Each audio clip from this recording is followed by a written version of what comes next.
उत्तर प्रदेश में 20 जिलों के 900 गांव बाढ़ की चपेट में। सीएम योगी बोले पीड़ितों को 24 घंटे में दे दिया जाएगा मुआवजा। यूपी में पुलिस की तर्ज पर होगी होमगार्ड स्वयं सेवक की भर्ती। सिपाही भर्ती की तरह होगी लिखित परीक्षा।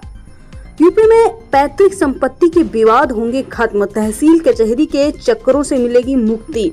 न्यूनतम शुल्क लाने की तैयारी।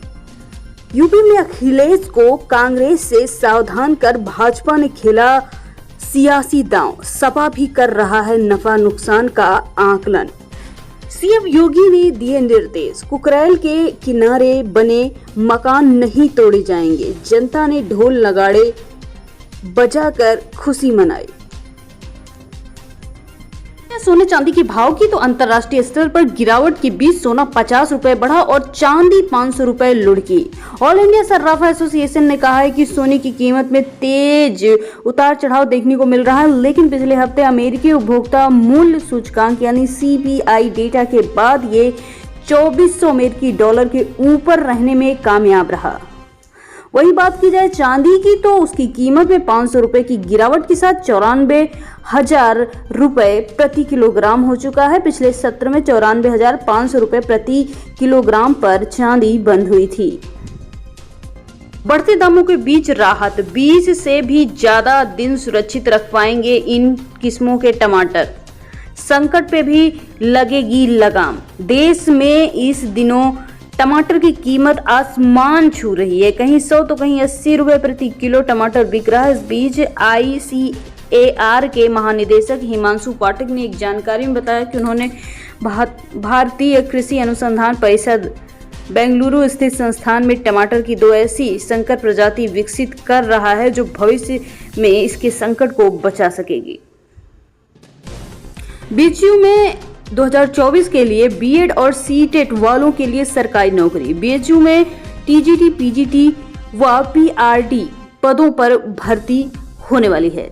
इसके साथ ही इंडियन आर्मी की बात की जाए तो सेना में सरकारी नौकरी का मौका। जज एडवोकेट जनरल शाखा में लॉ ग्रेजुएट के लिए निकली भर्ती। जाए यूपी के मौसम की तो दक्षिण की ओर से मानसून टर्फ खिसकने से धीमी हुई बारिश। इन जिलों में वज्रपात की चेतावनी भी दी गई है। प्रदेश में सोमवार को भी ज्यादातर इलाकों में बादल बिन बरसे ही लौट गए। अब मंगलवार के लिए मौसम विभाग ने प्रदेश के सहारनपुर, शामली, मुजफ्फरनगर, बिजनौर के आसपास के इलाकों में मध्यम बारिश होने का अनुमान लगाया है। वरिष्ठ मौसम वैज्ञानिक अतुल कुमार सिंह के मुताबिक मानसून टर्फ के दक्षिण की ओर खिसकने से यूपी में मानसून की सक्रियता कम हो गई। हालांकि मध्य भारत में अच्छी बारिश देखने को मिल रही है। अगले 4 से 5 दिनों में मानसून टर्फ के अपने सामान्य स्थिति में आने की वजह से सोमवार को बुंदेलखंड एवं पश्चिम यूपी के कुछ हिस्सों में छिटपुट बारिश हुई। झांसी में 10.2 mm तथा आगरा में 8.9 mm और अलीगढ़ में 3.6 mm बारिश दर्ज की गई है। इसके साथ ही प्रदेश में अधिकतम तापमान की बात की जाए तो कानपुर में 38.6 डिग्री, प्रयागराज में 37.1 डिग्री और बस्ती में 37 डिग्री सेल्सियस तक पहुंच चुका है। वहीं मुजफ्फरनगर में सबसे कम 21.8 डिग्री, बाराबंकी में 23.5 डिग्री और गाजीपुर में 25 डिग्री सेल्सियस तापमान रहा है। किन इलाकों में भारी बारिश की चेतावनी है, आइए जानते हैं। मौसम विभाग ने मंगलवार के लिए पश्चिम उत्तर प्रदेश के ज्यादातर इलाकों में वज्रपात की चेतावनी दी है, जिसमें सहारनपुर, शामली, मुजफ्फरनगर, बागपत, मेरठ, गाजियाबाद, हापुड़, गौतम बुद्ध नगर, बुलंदशहर, अलीगढ़, मथुरा, हाथरस, आगरा, फिरोजाबाद, अमरोहा, बिजनौर, रामपुर, बरेली के आसपास के इलाकों में वज्रपात की भी चेतावनी दी गई है। गृह मंत्री शाह ने सीएम योगी से की बात। 20 जिलों में बाढ़ और मुहर्रम की तैयारियों का लिया अपडेट। आज 21 शहरों में बारिश का अलर्ट भी है। गोरखपुर, हरदोई समेत यूपी के 40 शहरों में सोमवार को बारिश हुई। औसतन 3.3 mm बारिश रिकॉर्ड की गई। सबसे ज्यादा बारिश मुजफ्फरनगर में हुई है।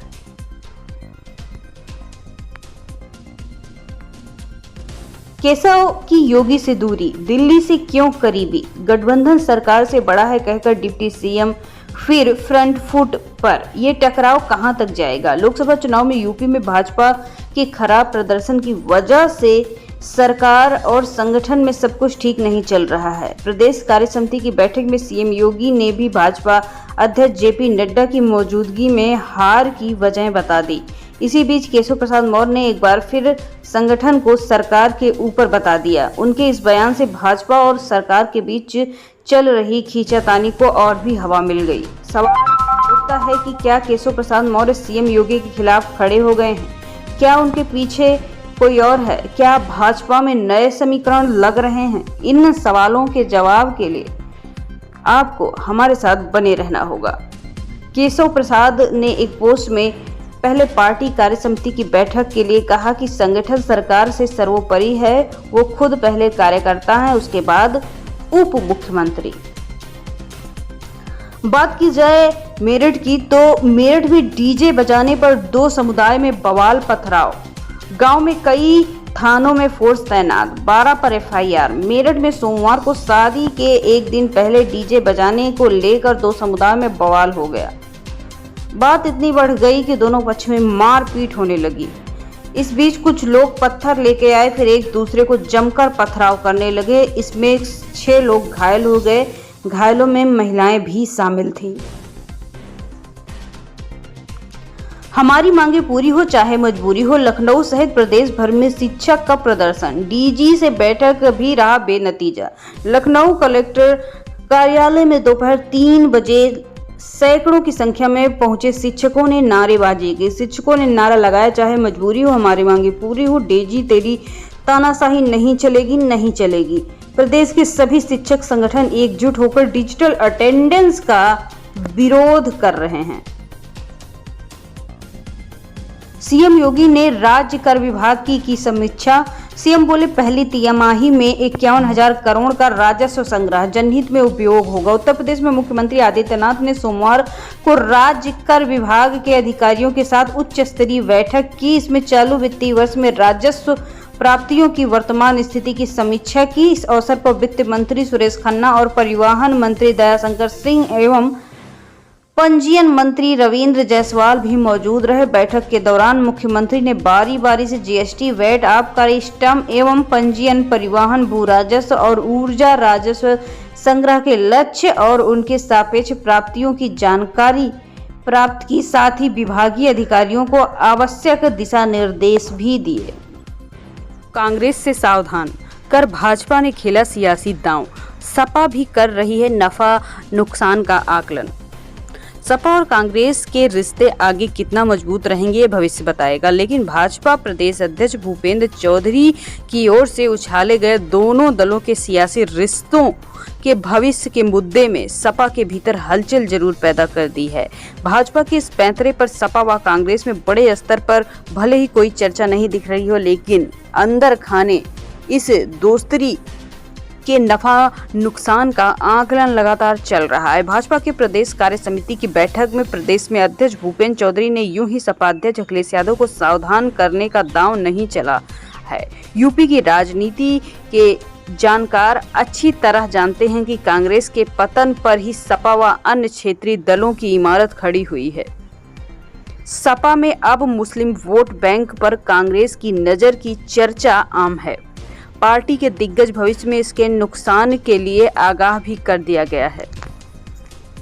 संवैधानिक पद पर रहे सपा के एक नेता कहते हैं कि विधानसभा के चुनाव में कांग्रेस का साथ देना या चुनाव में कांग्रेस का पैर जमाना दूरगामी राजनीति के लिहाज के लिए सपा के लिए नुकसानदायी हो सकता है। यही वजह है कि सपा हरियाणा, महाराष्ट्र समेत अन्य राज्यों में चुनाव इंडिया गठबंधन के तहत कांग्रेस से सीटें मांग रही हैं।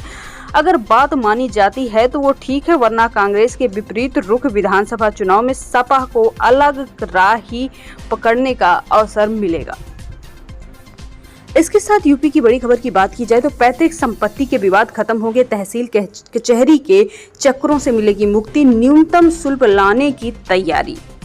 पैतृक संपत्ति से जुड़े विवादों को हमेशा के लिए खत्म करने का मंथन किया जा रहा है। मुख्यमंत्री योगी आदित्यनाथ के निर्देश पर लोगों की सहूलियत और कचहरी की भागदौड़ से बचने के लिए स्टाम्प एवं रजिस्ट्रेशन विभाग प्रस्ताव बन रहा है। प्रस्ताव पास होने पर कम से कम यूपी में 1 लाख से ज्यादा संपत्ति के विवाद इस झटके में खत्म हो जाएंगे।